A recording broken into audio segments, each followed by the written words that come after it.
આસોપાલવનું તોરણ એ જોઈએ. આ ત્રણ પત્તીઓ છે એ ભેગી કરવાની છે આવી રીતે. આ ત્રણ પત્તીઓ ભેગી કરી અને આ રીતનું મોટો છે એને આ સ્ટેપલર બાંધી દેવાનું છે. જો કેટલું સરળતાથી આ બની જાય છે. આવી રીતે મેં જુદા જુદા કલર અલગ અલગ કલરના બનાવ્યા છે. ગુલાબી, પીળું, લાલ.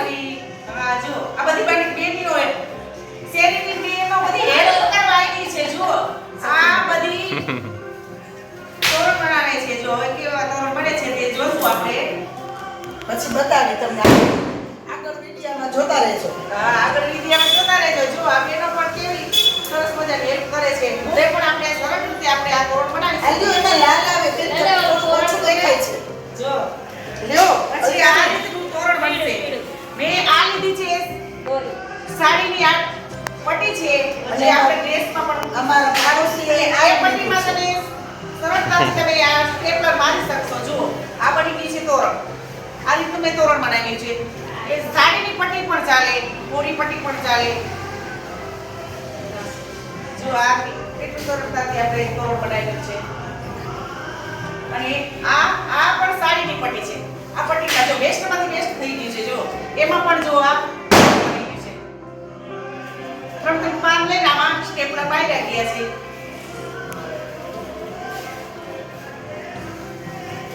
આ અમારા અલકાબેનના આઈડિયા છે બધા. જુઓ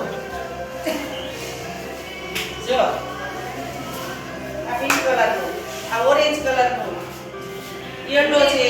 હા અલગ અલગ જાતના બની ગયા છે. અને આ બની ગયા છે. અને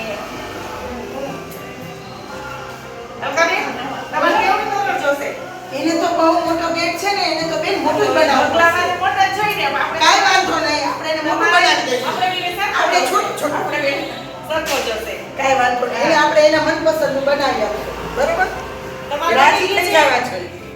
ભાવનાબેન ના અમારે નથી તમે પણ બનાવી લેજો. એને છે ને એને પુત્રવધુ આવ્યા છે ને તો એ નવીન બનાવશે. એવું છે? આને કઈ જો આ દિવાળીનું તોરણ બની ગયું છે. કેટલું સરળ ઈઝી રીતે આ બનાવ્યું છે. તમે પણ ઘરે બનાવી શકો છો. આ આસોપાલવના પાન છે અને આ ફૂલ છે. જુઓ આ સ્ટેપલર મારી દીધા છે અને આ સાડીની પટ્ટી છે. ઘરે પણ સરળતાથી આ આપણે ઘરની શોભા વધારી શકીએ છીએ. જો આ કેટલું તોરણ બની ગયું. ચલો આ ચેનલને લાઈક, શેર, સબસ્ક્રાઇબ કરો.